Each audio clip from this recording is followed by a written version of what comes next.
सुखन के नाम पर कुछ भी सुना दो, सुखन के नाम पर कुछ भी सुना दो, सुखन के नाम पर कुछ भी सुना दो,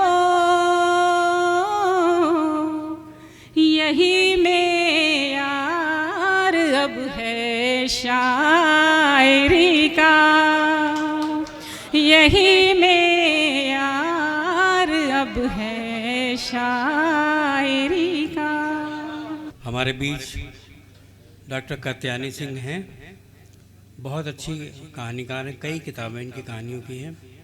सासाराम से हमारे बीच में आई हैं, कविताएं भी करती हैं।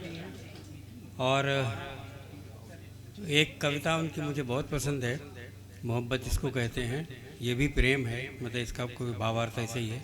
तो मैं उनसे निवेदन कर रहा हूँ कि वो आएँ और अपनी एक छोटी सी रचना प्रस्तुत करें। डॉक्टर कात्यायनी सिंह सासाराम से। एक बार तालियां तो आप लोग बजाए दीजिए, इतना तो कर ही सकते हैं।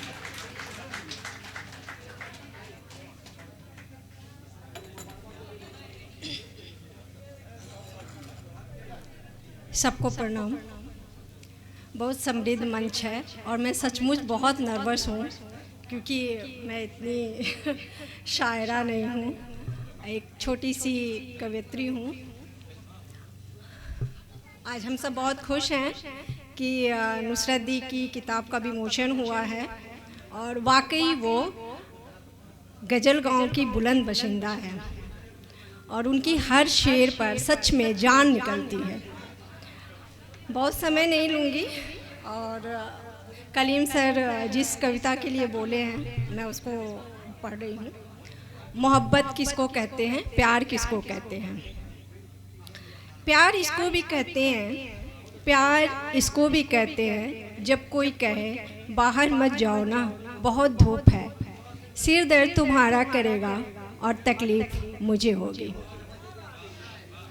प्यार इसको भी कहते हैं जब कोई पैर के नीचे तकिया लगा कर कहे पैर दर्द कर रहा था ना तुम्हारा, इससे तुम्हें आराम मिलेगा। हम आधी आबादी भी बैठी हुई हैं, उनके लिए कविताएं हैं। प्यार इसको भी कहते हैं जब कोई धीरे से गाल छूकर कहे सुंदर नहीं हो तुम, पर थोड़ी देर के बाद कहे बहुत प्यारी हो तुम। प्यार इसको भी कहते हैं जब कोई सुबह उठकर कहे आज तुम आराम करो, चाय मैं बनाता हूँ और हाँ, खाना नाश्ता बनाने की भी जिम्मेदारी मेरी है। प्यार इसको भी कहते हैं जब कोई रसोई में आकर कहे रहने दो ना, इतना क्यों बना रही हो, दाल चावल अचार भी हम बहुत प्यार से खा लेंगे। प्यार इसको भी कहते हैं जब कोई हाथ पकड़ कर कहे बहुत कोमल हो, तुम्हारा तो हाथ पकड़ने में भी मुझे डर लगता है। प्यार इसको भी कहते हैं जब कोई धीरे से कान में आकर कहे लव यू जाना, तुम तो मेरी ज़िंदगी हो, तुम हो तो मैं हूँ, मैं हूँ तो तुम। Thank you.